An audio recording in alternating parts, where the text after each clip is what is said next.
Hello friends, welcome to Vishaka academy. இன்னைக்கு நம்ம எடுத்துக்காட்டு 1.3 பார்க்க போகிறோம். அதுக்கு முன்னாடி இந்த எடுத்துக்காட்டெல்லாம் பார்க்குறது வந்து ஒரு வகையை சார்ந்து தான் பார்க்க போகிறோம். இப்போ வகை 1 என்னதுன்னா, எதிரெதிர் குறிகளை கொண்ட இரு விகிதமுறு எண்களை ஒப்பிடுதல். அதை பற்றி தான் நீ பார்க்க போகிறோம். இப்போது இது பாசிட்டிவ்ல இருக்குது, இது நெகட்டிவ்ல இருக்குது. அப்போ இது எதிரெதிர் எண்கள் தானே, அதை வச்சு எப்படி பண்ணலாம் அப்படின்னு நம்ம தான் பார்க்க போகிறோம்.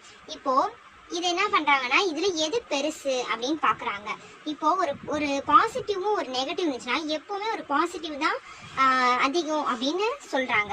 ஸோ அதனால இப்ப நம்ம எப்படி எழுதணும்னா, ஒவ்வொரு மிகை எண்ணும் குறை எண்ணை விட பெரியது என்பதால் நாம் 5/17 5/7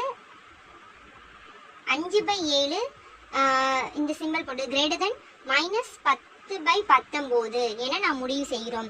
இப்படிதான் எழுதணும். ஒரு பாசிட்டிவ் ஒரு நெகட்டிவ் நம்பர் இருந்துச்சுன்னா ஒரு பாசிட்டிவ் நம்பர் தான் கிரேட்டஸ்ட்.